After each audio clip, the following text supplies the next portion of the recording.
You want me to put that on my Tudor? This one's wife. Her delusion is huge.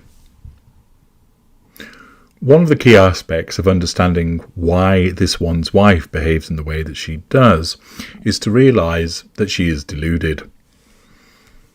There is no such thing as an objective reality. Reality is personal. What you see, what you taste, what you hear, what you smell, what you touch is given an interpretation by your brain. Therefore, you interpret the world around you in a way that is personal to you. Many of the things that your brain interprets, it interprets in a similar way to plenty of other people, so you have what is known as the shared majority perspective. That's because you and they have all evolved in a similar way. This one's wife has evolved in a similar way to you, in the sense that if she eats something that's known as an orange, it will taste of orange to her in the way that it'll also taste of orange to you.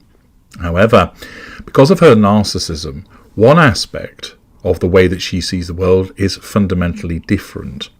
And that's through the prism of her narcissism, whereby she sees things around her through a lens of control.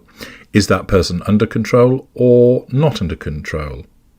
It also causes her to see herself in a different light, whereby she sees herself as more beautiful, more impressive, more talented, more able than she actually is. This is the deluded aspect of the narcissism, because it needs to do that to power the narcissist to believe that they are superior so that they pursue the prime aims with maximum effect. By believing that she is brilliant at giving speeches, she will then give those speeches to lots of people so that they will then respond by way of demonstrating they're under control and giving her fuel, and that manages the facade. By causing her to believe that every man wants to sleep with her, that causes her to behave in a fashion so that it enables her to assert control over those men and draw fuel from them. Thus, the delusion of the narcissist very much causes a purpose. It allows the narcissist to function in a particular way so that the pursuit of the prime aims is done to the maximum of effect. There are lots of different delusions that exist with differing narcissists. The delusion of popularity, the delusion of brilliance within a particular field, for instance, that they are particularly adept at sports. The delusion of being a brilliant public speaker, the delusion of being particularly clever. Now, let it not be forgot that there are many narcissists that are actually very good looking, are brilliant at sport, are fantastic public speakers, are highly intelligent. So there are narcissists where there is substance that backs up their beliefs. But for many narcissists, they don't have such an advantage. And it is similar for this one's wife. These delusions are at their strongest amongst lesser and mid-range narcissists. As you know, this one's wife is a mid-range narcissist. Accordingly, she's not particularly good at speeches, she has no original thoughts to offer, she's not particularly intelligent, she's not humorous, she's not charismatic, but the delusion causes her to believe all of those things so that she propels herself to assert control over people, draw fuel from them, etc. And one of the strongest delusions that exists with regard to this one's wife is with regard to her physical appearance. Now, it would be unfair to describe her as ugly. She isn't. But nor is she stunning, nor is she heart attack beautiful. There are plenty of women that are not as good looking as her, and there are lots that are better looking than she is. But of course, her narcissism causes her to believe that she is stunningly and radiantly beautiful. Furthermore, it also deludes her into believing that she is a fashion icon. And it causes her to believe that whatever she puts on, she looks absolutely brilliant in. Now, again, in the interest of fairness, there are some outfits that she's worn which she does look good in them, and they suit her.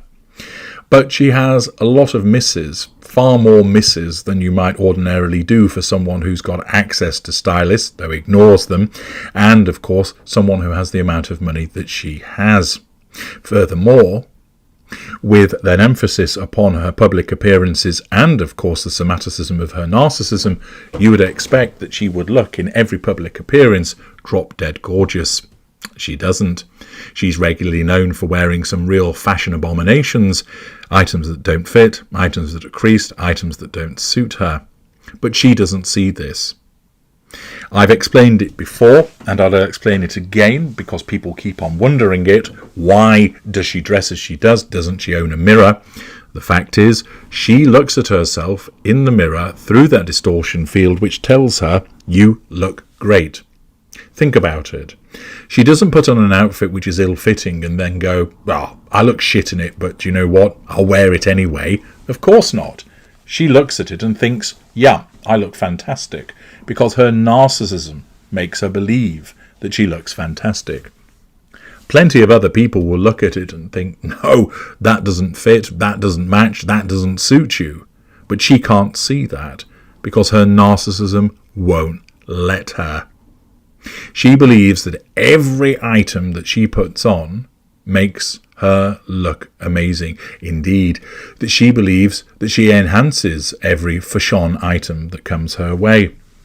And this level of delusion has continued because another PR puff piece has evolved from Town and Country, this time telling us this one's wife's style evolution.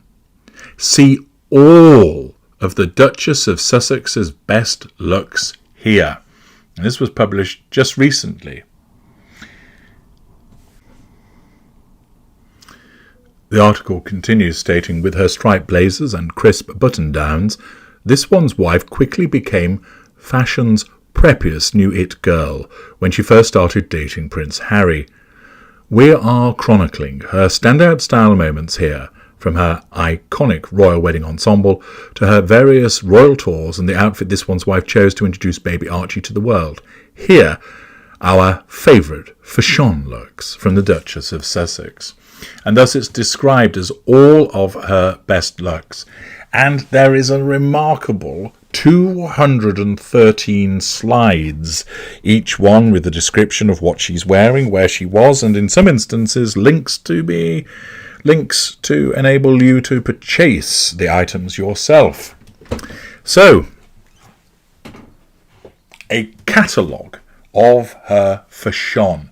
I haven't included every single item, as we will be here until Christmas, but I've included many of the items that have been suggested as her best looks. So I suggest you settle back and get ready to see if some of your fashion favourites in relation to this one's wife form part of this deluded wardrobe. You will see that to describe some of the items that are about to come up on your screen as her best looks demonstrates just how deluded she is. Let the fashion commence.